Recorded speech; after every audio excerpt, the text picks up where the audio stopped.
दो प्रकार की आयु होती है। कितने प्रकार की? कौन कौन सी? दो प्रकार की आयु होती है। कौन कौन सी? अपन जी रहे हैं ना? अरे हाँ बोलो ना, कि डाउट है? जी रहे हैं ना? दो प्रकार की आयु कौन सी? कौन सी?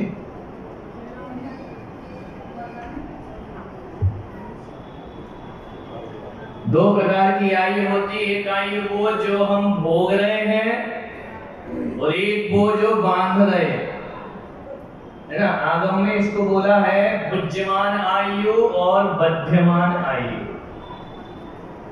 बुद्धिमान माने जो भोग रहे हैं, बध्यमान माने जो अगली आयु बांधेंगे। कई बार आपने देखा होगा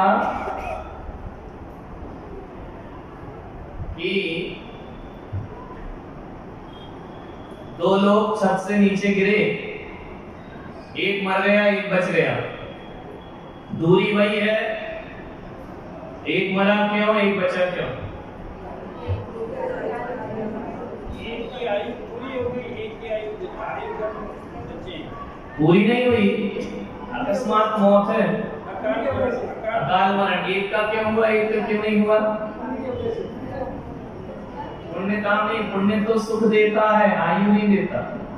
फिर पुण्य गड़बड़ कर दिया, हर जगह पुण्य मत लगा। आयु में सुख दुख का क्या मतलब? एक्सीडेंट होता है ना गाड़ी का, एक आध मर गए एक दो बच गए। बचे क्यों मरे क्यों? अकाल मौत है, आयु वायु नहीं हुई पूरी, समय से पहले मर गया। अभी जहर खा लो तो पूरी आयु थोड़ी हो, तो मर गए समय से।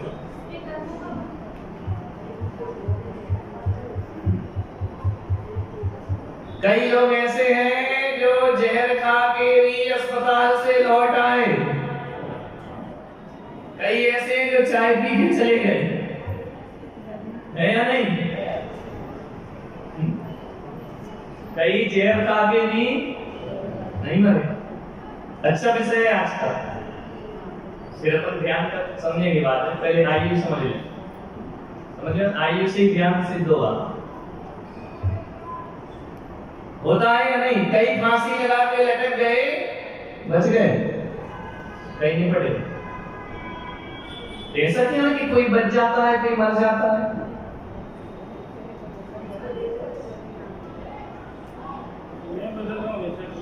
बताइए। जैसे दो जने मर गए, दो जने जी गए, इसका कारण चारों जनों ने कर्म खाते। एक जने ने बोला मर गए तो अच्छा हुआ, दूसरे ने बोला अच्छा नहीं हुआ। इसी कर्म के बंध के उद्देश्य एक दो जने जी गए, दो जने मर गए। मेरा विवेक तो एक यानी जिनने कहा कि अच्छा हुआ वो मर गए, है ना। इसमें कहना जरूरी है कि अच्छा हुआ, वो उसका टाइम कहाँ है वहां कि अच्छा हुआ कि बुरा हुआ? तो मर ही जाएगा। एक के ऊपर बस चढ़ गई है, वो क्या बोले अच्छा हो रहा है या बुरा? बुरा बोले तो मर जाएगा। अच्छा पूर्व नहीं, फिट नहीं हो रहा है, मजा नहीं आ रहा। नहीं एक इंच भी फिट नहीं हो रहा, कहीं से नहीं हो रहा, सेटिंग ही नहीं बन रही। आयु का अच्छे बुरे से कोई मतलब नहीं। अच्छा बुरा तो राग द्वेष का मतलब है। पुण्य का मतलब तो सुख देना है, जीवन देना पुण्य का काम नहीं है। जीवन देना तो आयु का काम है। पुण्य का आयु से कोई लेना देना नहीं। बार सोचेंगे इससे अच्छा मैं बढ़ जाऊं, क्या करूं? प्रश्न हमारा क्या है? एक क्यों मरा एक क्यों नहीं मरा? घबराने मरते समय तो सभी घबराएंगे, जो घबरा रहा है वो भी बच सकता है। ऐसा थोड़ी जो नहीं घबराया वो नहीं बढ़ गया।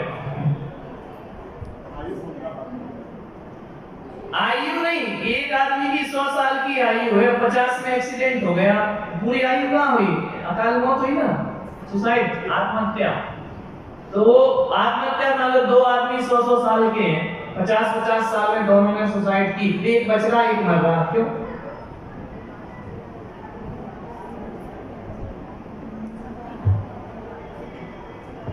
हो सकता है कि नहीं? पॉसिबल है। फिर तुमको अपनी आयु तो पता नहीं है कि कितनी है, पता है? पता तो भगवान को है, केवल यानी तो अपने को तो नहीं पता। क्या जरूरी है अपन मौत से मरे या बेमौत मरे, अपन को क्या मालूम? पता है क्या? नहीं मालूम। अपनी आयु कितनी है नहीं पता। हो सकता अपनी 80 साल हो, अपन 50 में मरे तो अकाल मौत, 80 में 1 घंटे पहले भी मरे तो अकाल मौत है। पूरा 1 घंटे का भी जीवन बाकी था ना, पहली मरे। और अधिकतर देखना इस पंचम काल में, इस कलयुग में 98% लोग अकाल मौत मरते। क्यों? हमारा खान पान आयु का जल्दी क्षय करता है। कैंसर, बीमारियां, सब जहरीली भोजन कर रहे हैं, आयु क्षय हो रही। डिप्रेशन, तनाव, इनसे आयु कम होती, अकाल मौत मरो।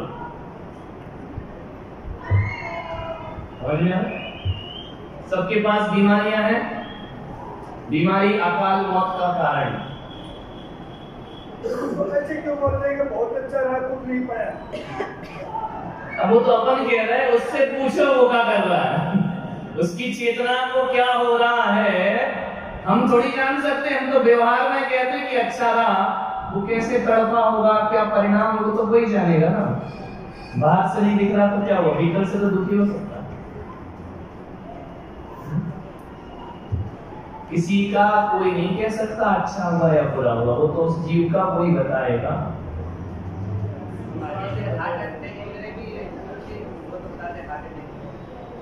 अपन समझते हैं ना, अटैक में उसको जो वेदना, भीतर घबराहट जो व्यक्त नहीं कर पा रहा है, व्यक्त वेदना से अव्यक्त वेदना ज्यादा होती है। बता ही नहीं पा रहा, छटपटा रहा, लेकिन बाहर से नहीं दिख रहा, अंदर तो तड़फन संक्लेश परिणाम होंगे ना, वो भी अकाल मौत। 98% अकाल, अपन सब अकाल ही मरेंगे, सकाल कोई नहीं मरता। क्योंकि अपन लोग जहरीली दवाइयां खा रहे हैं, अपन लोग जहरीले फल खा रहे हैं, सब में छिड़काव है, ये सब आयु क्षय के कारण है। तनाव, डिप्रेशन, टेंशन में हो, आयु कम हो रही, नशा, आयु कम हो रही। समझ गया? और एक बात याद रखना, जैन दर्शन के अनुसार आयु घट सकती है, बढ़ नहीं सकती।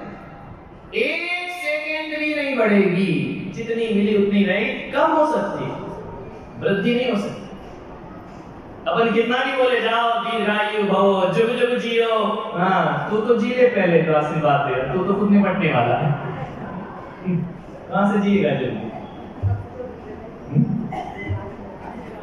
देते ना, खूब जियो, खाल जियो, नहीं जियो। महाराज समाधि लेते हैं जो कौन सा, वो हम और आप नहीं बता सकते ना, केवल ज्ञानी।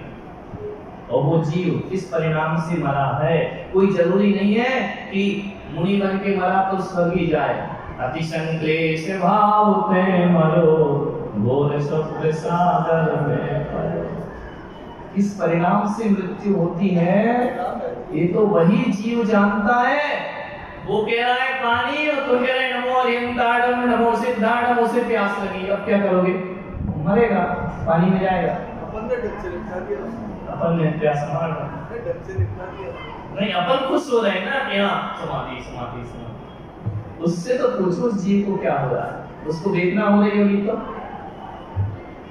ये तो समाधि जो है पर्सनल प्रॉपर्टी है, 4 लोग बैठ के सुनाए तो वो कुछ नहीं होता उससे। वेदना तो जीव को ही सहन करना है। और एक बात याद रखना, मृत्यु तो वेदना से ही होती है, नियम से। बिना वेदना के कोई नहीं मरता। ये शरीर जब आत्मा छोड़ती है तो पीड़ा तो होती है, बस ज्ञानी अज्ञानी में इतना अंतर है कि ज्ञानी वेदना को सहन करता है और अज्ञानी सहन नहीं करता। वेदना तो होगी, मरोगे तो तड़पन तो होगी, बिना तड़पे प्राण नहीं निकले। एक बाल निकलने में दर्द होता है, आत्मा निकलने में क्यों नहीं होता? ज्यादा डर मत जाना, नहीं तो महाराज बहुत डराती है, वेदना तो होगी। ये तो लिख के रख लो कि बिना वेदना के, चाहे वो साइलेंट अटैक हो तो भी भीतर की वेदना, बिना वेदना नहीं तो जन्म मृत्यु को दुख क्यों बोला? सुख बोलते ना, जन्म और मृत्यु क्या है? दुख है, तो सुख से कैसे प्राण निकलेगा? तो जो मुनि बनते हैं, साधना करते हैं, उस दुख को सहने की क्षमता पैदा करते। दुख मिटता नहीं है। जैसे केस लॉन्च किया, बाल निकाले, दुख नहीं है, प्लास्टिक का है, काय का है? जो तुम्हारा सिर वही हमारा, लेकिन हमको उसको सहने की क्षमता है, तुमको क्षमता नहीं। लेकिन दुख तो होगा ना, नहीं होगा? कष्ट नहीं होगा बाल निकालने में, लकड़ी का तो नहीं है, ब्लड भी आएगा, खून भी आएगा, सब होगा। लेकिन साधु क्या करता है? दुख को सहता है। अज्ञानी क्या करते हैं? कोई थोड़ा खींच ले तो झगड़ा कर लोगे, मारपीट कर लोगे, बाल खींचता है। समझ में आ रहा? तो एक ज्ञानी की मृत्यु और एक अज्ञानी की। संयम क्या है? संयम साहस देता है और असंयम साहस नहीं देता। कितना ही अंतर है। लेकिन वेदना तो होगी। अब मेरे पैर में भी कांच चोए तो दर्द नहीं होगा? बोलो, ये नहीं होगा? होगा। लेकिन मैं क्या करूंगा? दर्द को, इसको बोलते परिसय सहना। सहने का क्या मतलब है? कि होंगे तो, लेकिन सहन करो। समझ में आ रहा? ऐसा नहीं है कि महाराज कोई आकाश से टपकी क्या, जमीन फाड़ के पैदा हुए, कहीं से उड़ के आए हैं, तुम्हारे बीच से बने ना, तुम्हारे बच्चों में से, तो उनको वेदना क्यों नहीं होगी? सब होगी। लेकिन क्या करेंगे? सहन करूं सब पीर, चीर चीर कर चिर लखूं, अंतस की तसरी। बिना दुख के कुछ नहीं होता। मृत्यु दुखी है। यदि मृत्यु सुख से हो जाए तो कोई भी ये नहीं कहेगा जन्म जरा मृत्यु विनाशनाय जन्म निर्वामिति। जन्म भी दुख है और मृत्यु भी। जन्म में बहुत खिलखिला के पैदा हुए थे, रोए थे, माँ तड़पी थी, तुम भी तड़पे थे। वो तो ममता जब उमड़ती है तो दर्द भूल जाती है, लेकिन जब दर्द उठता है वो तो तड़पती है। वो तो बच्चे देख के भूल जाते, जब बड़ा सुख मिल जाता है तो छोटा दुख भूल जाते हैं। ये अपनी भूलने की आदत यदि दिमाग में नहीं डालता ना भगवान, तो मर जाते, जी नहीं सकते। बहुत अच्छा है कि डिलीट हो जाता है, सबके दुख डिलीट हो जाते हैं। यदि दुख डिलीट ना हो तो जी नहीं सकते आप। कैसे जियो? अपने को तो बड़ा दुख मिलता है तो छोटा दुख भूल जाते हैं, बड़ा सुख मिल गया तो बड़ा दुख भूल जाते हैं। मेमोरी, बचपन के दुख याद है क्या? ये बहुत अच्छी चीज है। यदि कोई भूलने की शक्ति यदि हमारे अंदर ना हो ना, तो आप विस्फोट हो जाएगा दिमाग। लड़ लेते हैं, झगड़ लेते हैं, तू मैं कर लेते हैं, एक दो दिन बाद तब तो ये रिश्ते चल रहे हैं, नहीं तो मार काट लग जाएगी। समझ में? तो कई चीजें जो नेचुरल हैं, याद रखना, भूलना, क्या याद रखना, क्या भूलना, जो ऑटोमेटिक प्लांट लगा है वो बहुत अच्छा है। नहीं तो आप जिंदा नहीं रह सकते, सुसाइड कर लोगे। बच्चा मर गया, रोए तड़पे, उस रात ऐसा लग रहा था कि अरे अपना सब कुछ गया, जीना बेकार। धीरे धीरे धीरे धीरे दुख क्या हो गया? कम हो गया, हंसने लगे, शादियों में जाने लगे, नाचने लगे, गया बच्चा। ये सिस्टम यदि ना हो तो आदमी तो उसी समय मर रहा है जब बच्चा मरे। समझ गया? भूलना अच्छा है। ज्यादा भूल जाए तो भगवान बन जाएगा। सब भूल जाओ, लबड़ी कदम। लेकिन एक आदमी ऐसा है, कोई भी दुनिया में प्राणी सब भूल जाएगा। एक पागल से पागल आदमी भी देखना, रोटी यहीं डालेगा, ये नहीं भूलता। कितना ही बड़ा पागल, कपड़े का सुख नहीं रहेगा, चलने के लिए रोटी कहाँ खाएगा? पागल खाने में देखना कितना भी आप पागल हो, रोटी कहाँ जाएगी? इधर कभी देखा किसी पागल कान में रोटी डाल के? कहाँ डालेगा? कई चीजें भगवान ने ऐसी रखी जो नहीं भूलोगे। कई चीजें ऐसी हैं जो कितना भी बड़ा मेंटली डिस्टर्ब हो, खाना कहाँ से खाएगा? बोलो, प्यास लगेगी तो क्या पिएगा? कितना भी बड़ा पागल हो, गिलास लगा देगा तो चला जाएगा, क्या पिएगा? ये क्यों नहीं भूलते? भूलते? पागल खाने में खाना बनता है कि नहीं? पानी भरा जाता कि नहीं? नहाना भूल जाएगा, कपड़े कैसे पहनना ये भूल जाएगा, तुम कौन हो ये भूल जाएगा, नाखून काटना भूल जाएगा, बाल काटना भूल जाएगा, सफाई भूल जाएगा, लेकिन प्यास लगेगी तो पानी और खाना ये नहीं भूलेगा। कितना ही बड़ा भुलक्कड़ है ना? तो अपन क्या कह रहे थे? हाँ, ये क्यों नहीं मरा एक, क्यों मर गया दूसरा? बहुत अच्छा जीवन जिया होगा उसने जो अपनी पूरी 100 साल जीता, नहीं तो कोई भी अपनी पूरी आयु जीता अकाल मौत ही होती।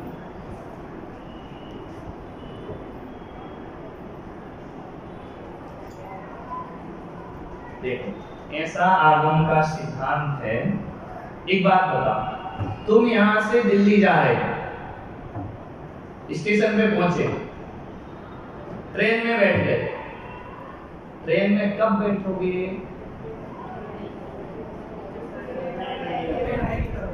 नहीं, आ गई ट्रेन, कब बैठोगे? जाना होगा, दिल्ली जाना। नहीं, जाना भी है ना, वो तो फाइनल है, जाना तो है ही यार, रहने थोड़ी आए, पर सब जाएंगे।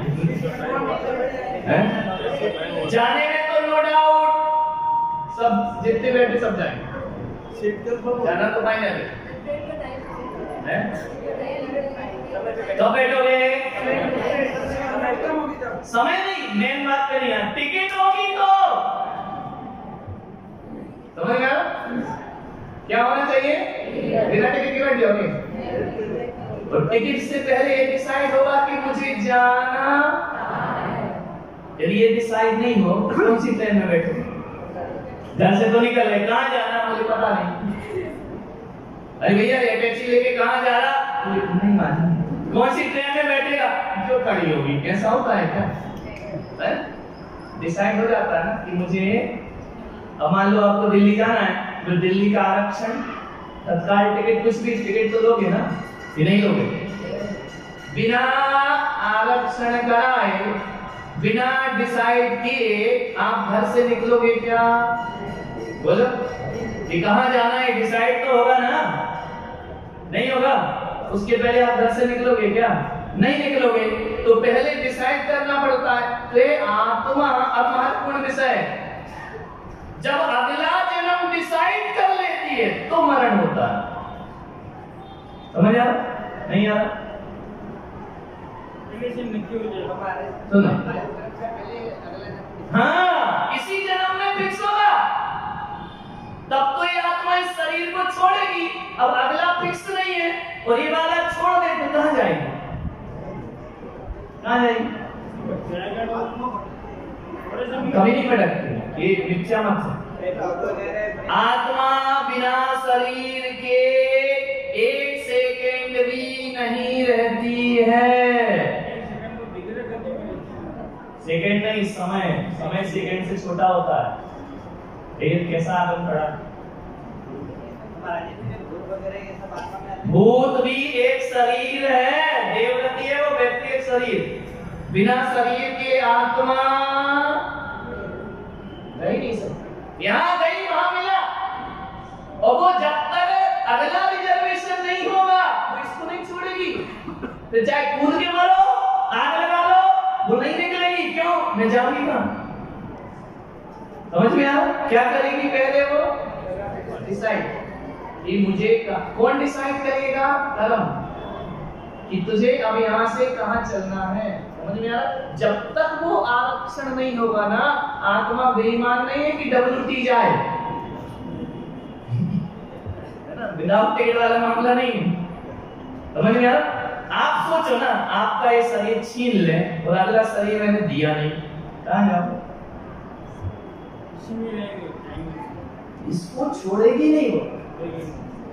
समझो अपने बारे में, आगम को देखो, जब तक अगला डिसाइड नहीं होता कि मुझे किस बॉडी में जाना है, तब तक ये बॉडी नहीं छूटती। चाहे आप ऊपर से गिर जाओ, चाहे आप फांसी लगा लो, चाहे आप जहर खा लो, तो जिसका अगला रिजर्वेशन हो गया वो एक्सीडेंट में मरता है, और जिसका नहीं हुआ है वो नहीं मरता। आत्मा कहाँ जाएगी? जब तक आयु बंद नहीं करेगा अगली वाली बुद्धिमान आयु, पिछली वाली तो भुगत रही है, अब अगली बांधेगी, और जब बांधेगी, जब तक बंधेगा नहीं तब तक ये बुद्धिमान समाप्त होने वाली नहीं है। चाहे आप पानी में डूब जाओ, कहीं चले जाओ, आप बच जाओ। प्रद्युम्न कुमार शिला रख दी, नहीं मरे, क्यों? अगली आयु नहीं बंधी थी। शिला नहीं, हनुमान को ऊपर से पटक दो तो चट्टान टूटेगी, अगली आयु नहीं बंधी है। समझ में आ रहा? जब तक अगली आयु का, आगामी आयु का समझ आ रहा विषय नहीं, तब तक ये आत्मा इस शरीर को नहीं छोड़ सकती। क्लियर हुआ? अब सुसाइड में हर केस सफल होते हैं क्या? कौन से होते हैं? जिसने अगली आयु। अब अपन चर्चा, इतना तो समझ में आ गया कि नहीं आया? क्लियर हो गया? अभी यदि तुम यहाँ से कूद जाओ, अगली आयु नहीं बनी, नहीं मरोगे, अस्पताल में सड़ोगे, शरीर नहीं छोड़ेगी आयु, क्योंकि वो कहेगी मैं जाऊं कहाँ? कई बार हम लोग तो बोलते हैं आत्मा भटक रही है। बिल्कुल गलत। ये तो अंदर भटकती नहीं है। 4 गति होती है, मनुष्य, देव, नरक और पशु। भूत प्रेत कौन सी गति में? देव गति है। समझ गया? देवों के पास कौन सा शरीर है? व्यक्तिय। हमारे पास कौन सा शरीर है? औदारिक। व्यक्तिय शरीर क्या? जिसमें हड्डी मांस वगैरह नहीं होता, हमारे में होता है। हम औदारिक शरीर वाले। शरीर से रहित आत्मा केवल एक ही जगह होती है, वो है सद्गुरु। उनके पास शरीर नहीं होता, बाकी प्रत्येक आत्मा के पास बॉडी नहीं होगा तो जिए भी कैसे? ये भटकना अटकना कुछ नहीं होता। हमारे जो पागल लोग लगे कमरे में नहीं सोते, सैंडी क्या? अरे मूर्खो, मैंने कहा जिंदा से डरो, मुर्दों से क्या डरना? वो क्या करेगा? मुर्दा कोई भी आत्मा नहीं भटकती। हाँ, भूत प्रेत बन गई तो उसके पास शरीर है, भूतों की आयु है 10,000 वर्ष कम से कम।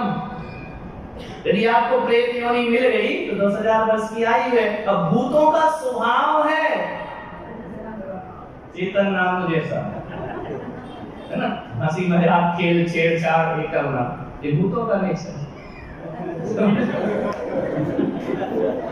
कि वो सीधे नहीं बैठेंगे, बोली कर सीधा कि यहाँ वहाँ यहाँ, भूतों का नेचर है। ऐसा नहीं कि आत्मा भटक रही है, आत्मा कभी नहीं भटकती। ये बात मुझे माँ को अकेले में बोलते सबके सामने। नहीं, हम लोग भूत से डरे तो तुम लोग को देख लेना। अरे कोई भी ऐसा नहीं होता है जिंदगी में। मैं तो देखो, मुझे 48 साल की उम्र हो गई मेरी, मैं अच्छे अच्छे तांत्रिक मांत्रिकों से मिला कि तुम मुझे ईमानदारी से एक बार भूत दिखा दो। चलो मैं 1 बजे रात को छत पे चल, भूत दिखा। कहाँ है भूत? का भूत है। नहीं महाराज, कई लोग बोलते हैं जिसका गण कमजोर होता है उसको भूत दिखता है। मेरे गण तो देवगण है, देवगण तो कमजोर राक्षस गण वालों को नहीं देखते। मेरा गण तो कुंडली में देवगण है, देवगण वाला तो एडजस्टमेंट वाला होता है, राक्षस वाला अड़ जाता है। मेरा तो सबसे सॉफ्ट गण है, समाज जो कहेगी मैं मान लेता हूँ, ज्यादा जिद नहीं करता। देवगण वाला एडजस्टमेंट, देवगण की लड़की होगी ससुराल में एडजस्टमेंट करेगी, राक्षस गण की होगी है कट जाऊंगी नहीं सुन। तू कौन होती है? वो नहीं करते। तुमको करना है, वो नहीं करेगी। समझ में आ रहा? देवगण तो बहुत सॉफ्ट होता है। देवगण वाला इतना दुखी होता है क्योंकि वो सेंसिटिव होता है, संवेदनशील होता है। वो किसी का दुख में दुखी हो जाता है, किसी का दिल दुखाता तो है, बाद में कुछ सोचते रहता तो राक्षस वाला नहीं सोचा तुम कट के भी मर जाओ तो नहीं, जो हमने कह दिया वही। तो मुझे तो भूत प्रेत डरा सकते हैं क्योंकि मेरा तो देव मन, मुझे तो नहीं मिलते।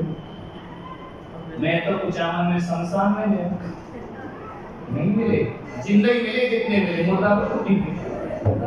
और जिंदगी वो लोग परेशान है मुझसे, मुझे तो जिंदगी में जिंदों ने परेशान किया, मुर्दा ने कभी नहीं। समझ गया? ये सब मिथ्या बुद्धि है। क्या करो क्या करो, ये जो मेंटली बीमारियां है ना, वो जो नाचते ना देवी, ये सब मेंटली डिस्टर्ब, ब्रेन में उनके डिस्टर्ब है। जैसे कोई देवी देवता नहीं आते, मूर्ख बना नंबर 1। वो सब उनकी फिजिकल प्रॉब्लम है, मेंटली प्रॉब्लम कुछ नहीं है। कोई पद्मावती देवी नहीं आती, चाहे कोई भी हो, उसका बैक्टीरिया शरीर, तुम्हारा औदारिक शरीर, अच्छी शरीर वाले गंदे शरीर में क्यों आएंगे? अपना शरीर तो देवों के हिसाब से गंदा है, मलमूत्र भरा है, देवता उससे आकर्षित नहीं होते, उनका शरीर तो परम विशुद्ध है, तो क्यों आएंगे? कहाँ लिखा आगम में ऐसा? तो ये सब मेंटली प्रॉब्लम है और कुछ नहीं। पागल पानी झूमना उमना सब बेकार। आगम में ऐसा कोई वर्णन नहीं। देवता भी मनुष्य गति के लिए तरसते हैं। मनुष्य शरीर के लिए नहीं तरसते कि तुम्हारे में आ जाए, उन्हें अपना प्राइवेट शरीर चाहिए। तुम्हारा वाला सड़ा सड़ा है नहीं चाहिए, मसाले वाला, उनको तो अपना व्यक्तिगत चाहिए। मान लो तुम देवगति के लिए तरस रहे हो, तो तुम उनके शरीर में घुसने को तरस रहे हो, देव बनने को तरस रहे हो? वो मनुष्य बनने को तरसेंगे, तुम्हारे बॉडी में क्यों आएंगे? बैक्टीरिया है क्या? क्यों आएंगे? आप बताओ, जिसको बहुत अच्छा वातावरण मिला है वो गंदे में क्यों जाएगा? बस आपको एक बहुत अच्छा फ्लैट दे दें 5 करोड़ का, इस कचरा में आओगे?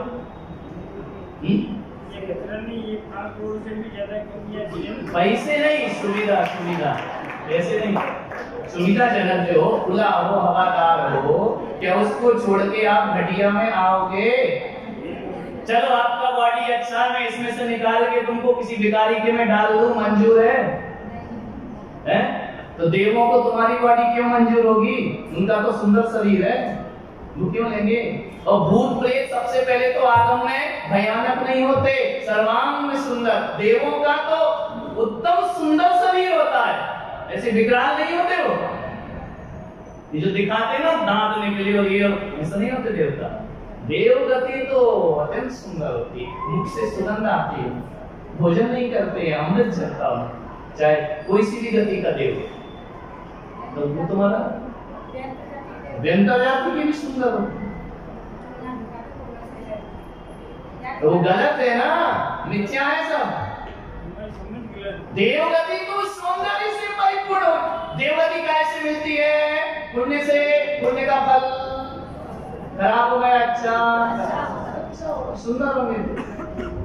अपने यहाँ समोसर में देव आते रहे, चुड़ैल उड़ैल थोड़ी आती, डायन आने सी विकराल रूप ले। चुड़ैल डायन भी है, बहुत सुंदर है, विकराल रूप नहीं है उनका, डरावना नहीं है,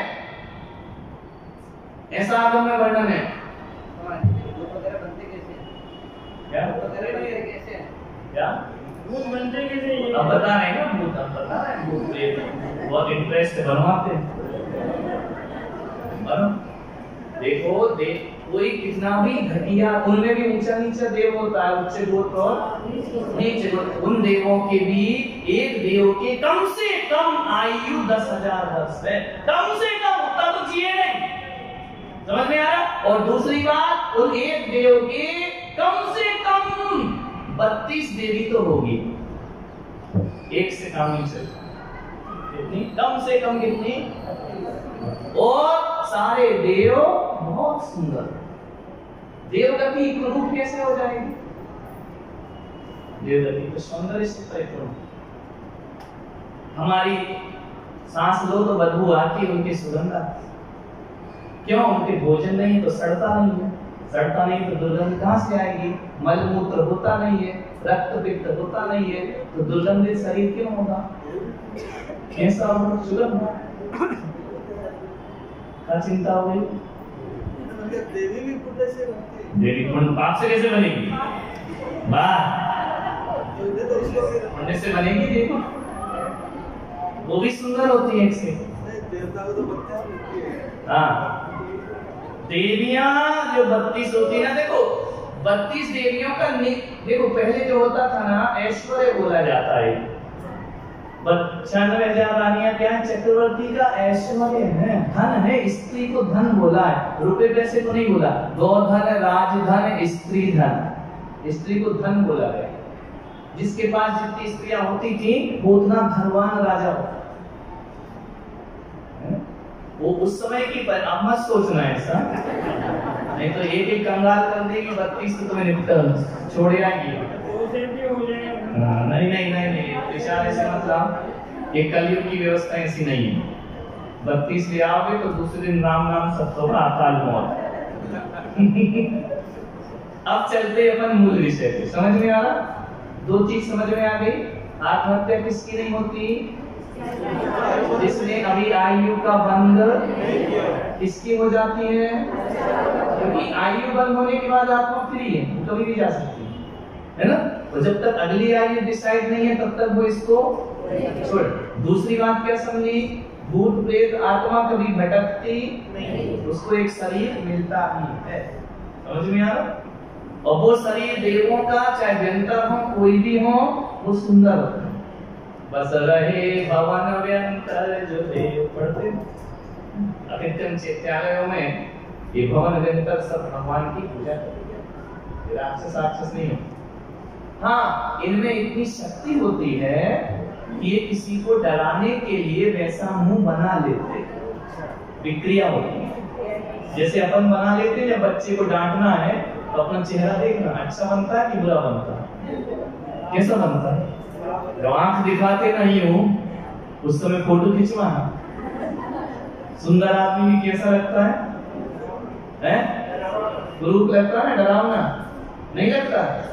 जब गुस्से में आंखें लाल हो जाए, आंख फाड़ के देखो, उस समय की फोटो देखना, फिर कहना मैं कितना सुंदर लगता हूं। वैसे देवता जब उनको गुस्सा आता है तो वैसा वो चेहरा बना लेते हैं। होते तुम आंख फाड़ी गुस्से में, कितनी देर खड़ी रहेगी वो? गुस्सा शांत हुआ, चेहरा नेचुरल हो जाएगा ना। वैसे उनका है बैक्टीरिया। बैक्टीरिया माने विक्रिया, विक्रिया यानी वैसे रूप बना लेना। जैसे अपन गुस्से में कहते हैं कैसा रूप बना लिया है, बाल आग बिखरा के चली खूब भवन में। समझ में आ रहा? विकराल रूप हो जाता है। महिला पहले खाना बनाती है, ये रूप थोड़ी होता है ये वाला।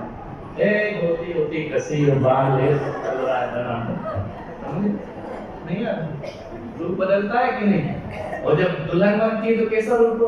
वो काश्मीर की कली चली आती, चलते नहीं बनना, दो महिलाएं पकड़ के चला रही, जैसे अभी अभी चलना सीख रही है ना। पानी पिला रही दूसरी गिलास से, ओ गुलाब का फूल आया, उसके बाद फिर कांटा बनेगी ना। तो ये अपने जैसे अपने रूप बदलते हैं या नहीं? मंदिर में कितना अच्छे होते हैं, शांत, हमसे बड़ा धर्मात्मा कोई नहीं, नीचे निकल के। तो जैसे ये अपनी विक्रिया है मनुष्य की, ऐसी ही देवों की विक्रिया होती है। अपनी भी तो विक्रिया, चेहरे बनाना विकृति, विकृति समझे? अपन भी बनाते हैं, खुश होते हैं चेहरा अलग होता है, गुस्सा होते हैं चेहरा अलग होता है, सीरियस होते हैं चेहरा। तो अपन दिन भर में जितने रूप बनाते हैं वैसे देवता के भी बनते हैं। आप जानवर को भी देख लो, गुस्से वाले कुत्ते का मुंह अलग दिखेगा जब गुस्से में होगा, लाड़ में आएगा तो उसकी पूंछ ये अलग दिखेगा, वो रूप बदलता है ना। वैसे अपने बदल, वैसे देवों के बदलते हैं, क्या दिक्कत है? समझ में आ? वो भी अपना चेहरा बदलते। तो दो चीज समझ में आ गई, कौन कौन सी? आत्महत्या किसकी नहीं होगी? जिसने आयु नहीं बांधी है उसकी आत्महत्या कभी नहीं होगी, कितना भी प्रयास करें। क्यों नहीं होगी? लॉजिक, जाएगी कहां? पहले वो इसी जन्म में डिसाइड करती है मुझे अगला कहां जाना, और वो डिसाइड कैसे होता है? उसके कर्मों से।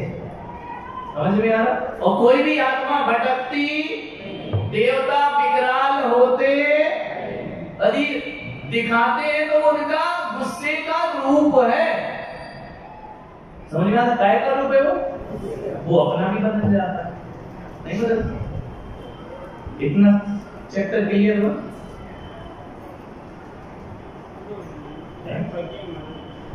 क्या अभी आयु नहीं बनी ना, कैसे जाएंगे? हाँ नहीं, विषय थोड़ा लंबा है, कल से अभी भूमिका समझ लो। अब देखो आयु जो है, समझना कर्म कितने हैं? 8 कर्म में एक कर्म कौन सा है? आयु कर्म। ये रोज नहीं बनता। 7 कर्म तो डेली बनते, ज्ञानवर्णी, दर्शनवर्णी, मोहिनी, वेदनी, नाम, अंतरा, ये डेली बनते, पुण्य पाप डेली बनते, डेली छूटे। आयु रोज, रिजर्वेशन रोज रोज नहीं होगा।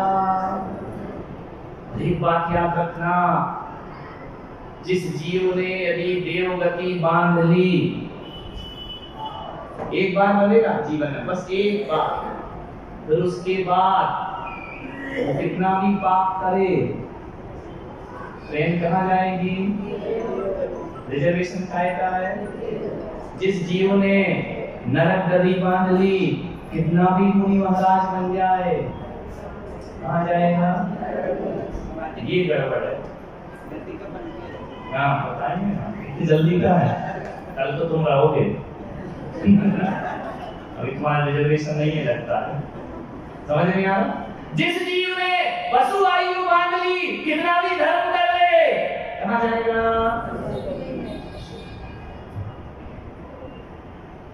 ये कैसी व्यवस्था है?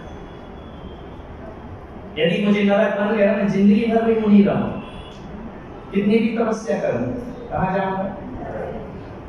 टिकट जहां की बनी वहीं ले जाएगी गाड़ी। फिर पता कैसे चलेगा अपने को कि हमने कहाँ की बांधी, है ना? अब देखो, यदि मैंने नरक आयु बांध ली, समझ में आ रहा? 50 साल मुनि रहा, 20 साल मुनि रहा, आयु कहाँ की बांध ली? नरक की। समझ में आ रहा? अब देखना, ये नरक आयु मुझे मरते समय रिजल्ट देगी, वो ऐसे व्यवधान पैदा करेगी कि मेरी दीक्षा छूट जाएगी। समझ में आ रहा? क्योंकि दीक्षा के साथ नरक नहीं जाते, ये नियम है। विद्यानंद महाराज की समाधि हुई देवगति नियम से, क्यों? मरते समय संयम नहीं छूटा। समझ में आया? और जिनका संयम छूट जाए, कहां गया वो जी? एक महाराज को मैं बताता हूँ 5 मिनट में, नाम नहीं बताऊंगा, अच्छा नहीं लगता। दिल्ली में हम लोग थे, आचार्य विद्यानंद जी भी थे। एक महाराज ने दीक्षा ले ली, 5 साल या 4 साल वो मुनि रहे। अब देखना, घर गृहस्थी भोग की दीक्षा ली। अब दीक्षा लेने के बाद उनको कैंसर हो गया, गाल में पूरी दाढ़ उनकी गल गई। तो आचार्य विद्यानंद जी के पास खबर पहुंची कि फलाने मुनि हैं, क्या करें उनका? तो महाराज ने कहा उनको बोलो समाधि ले लो, मृत्यु का समय है। उनके पास पहुंचे, हम लोग दिल्ली में थे, आचार्य विद्यानंद जी कुंकुम भारती में थे।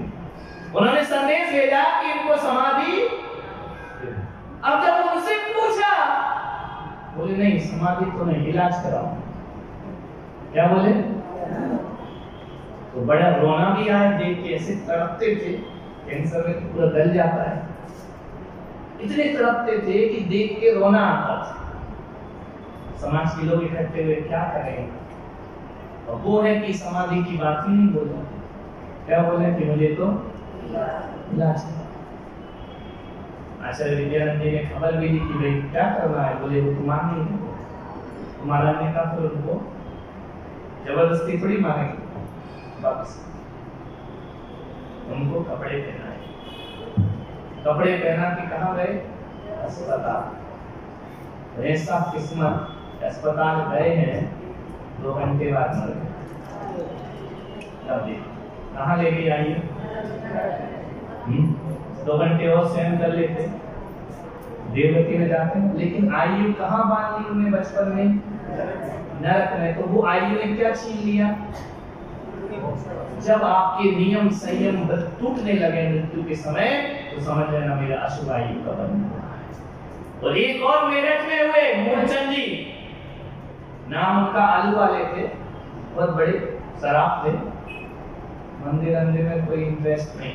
हमारा चौमासा हुआ, हमारे पास आए मूलचंद जी पूजा के, अरे महाराज क्या पूजा पूजा मेरा इसमें मन, समझ गया। बहुत बड़ा परिवार, फेमस मूलचंद जी शराब आए, सिर पटका, बस महाराज नियम ले लो मूलचंद महाराज, ये सब भाई बच्चे धर्मात्मा, पापा नहीं। ना जाने इनको एक समय क्या हुआ, आज जो वो बना है ना हस्तिनापुर में कैलाश पर्वत, वो उनने ही बनवाया, समझ गए मूलचंद जी। तो उन्हें कहा मालूम क्या हुआ उनको, उन्हें कहा मैं मंदिर बनवाऊं, तीर्थ बनवाए, अष्टापद बना, वो किसी ने गए हो हस्तिनापुर देखा होगा, तो वो बना। अब देखो उनका जीवन देखो, कभी धर्म नहीं, कभी पूजा नहीं, पाठ नहीं, मंदिर बनवाए, नहीं जाने कौन सा देवालय बन रही होगी, मंदिर बन गया, प्रतिष्ठा नहीं देख पाए कि नहीं पता नहीं मुझे। फिर वो एक दिन घर में आए, बीमार हो गए, तो बच्चे उनको, प्रवीण और सुनील दो उनके बच्चे, वो उनको अस्पताल ले गए। नहीं जाने जो रात में खाना खा रहा है वो अस्पताल में क्या कि मुझे मुंडी बना है, या बोले दीक्षा देगा, बच्चे को हंसने लगे, उनका लोग दीक्षा, बोले नहीं नहीं मैं तो दीक्षा। अब वो लगी उनको बाटल आटल, रात को उन्हें सब बाटल निकाल के फेंके अपने हाथ से, और खुद ही बेड से नीचे आ गए, कपड़े उतार के फेंके, पूरे कपड़े उतार दिए, नग्न हो गए, आसन लगाई, प्राण निकल गए। ऐसे भी जीव होते, बताओ जिंदगी में धर्म नहीं किया, लेकिन आयु काहे की बांधी थी, देव की, कहां ले गई आयु, देवगति, इसलिए दीक्षा दिला दी, समझ में आ रहा। और जो दीक्षा लिए वो कहां चले गए, घर, क्यों, उनमें उनकी गलती नहीं, आयु वहीं ले जाएगी, कहां ले जाएंगे, जो आपने बांधी है, जहां का रिजर्वेशन है, मरते समय वैसे ही परिणाम होने लगते हैं, समझ में आ रहा। इसलिए कहा है समाधि से पता चलता है ये जी आचार्य विद्यानंद जी, तीन दिन संलेखना, अन्न नहीं, जल नहीं, समझ में आया। कहां गए तरुण साहब को देखो, अस्पताल में भी एडमिट हो गए, ले भी गए, वेंटिलेटर भी लग गया, सब हो गया। 8 बजे मेरे से बात की, महाराज मेरा अंतिम समय, तो मैंने कहा महाराज अस्पताल में, बोले नहीं वापिस ले चलो, नहीं तो उनको कपड़े पहनाना, विदेश ले जाना, सब उम्र क्या थी उनकी, मरने की थोड़ी थी, ले गए, बोले नहीं लेके चलो। एक दिन पहले आ गए अस्पताल, सब छोड़ दिया, सब साधु बैठे, मुक्ति सागर सारे लोग इकट्ठे हुए, महाराज अब क्या करना है, समाधि, 4 प्रकार के आहार का महाराज लेते हैं, बैठ के बोला, लेटे नहीं, बैठ के क्या बोला, क्या 4 प्रकार के आहार का। और देखो 6 बजे भीड़ लगी है, उठ के आए, लाए उठा के आशीर्वाद दे रहे सबको, इतनी जागृत समाधि, आशीर्वाद दे रहे, 4 प्रकार का आहार का त्याग, 6 बजे आशीर्वाद दिया, 8 बजे मेरे से फोन पे बात की कि अब मैं जा रहा हूँ, 3:30 बजे प्राण। कैसे जीवों के परिणाम देखो, नहीं तो अस्पताल गया कोई लौटता है, सब कुछ छोड़ दिया, अस्पताल भी चले गए, और फिर एक बार लौट करके उन्हें सब कुछ, सबसे क्षमा मांगी, प्रतिक्रमण किया, हाथ जोड़े, वीडियो क्लिपिंग देखना, सबसे क्षमा मांगी। बताओ कौन सी गति, समझ में आया। तो जो आयु एक बार बंध गई, परिणाम मरते समय, शास्त्रों में लिखा कि मरते समय जो परिणाम होते हैं ना, वो जीव के जीवन भर की साधना का रिजल्ट होता है कि उसने जीवन कैसा जिया। अब इसको कल और डिटेल में समझ आ रहा, विषय क्लियर हो रहा, गंभीर है, डेंजरस है, लेकिन ये समझना जरूर, तब अपनी प्रवृत्तियां सुधरें। तो इसको अपन कल और अच्छे से क्लियर करेंगे। जा वाणी के ज्ञान से सो वाणी मस्त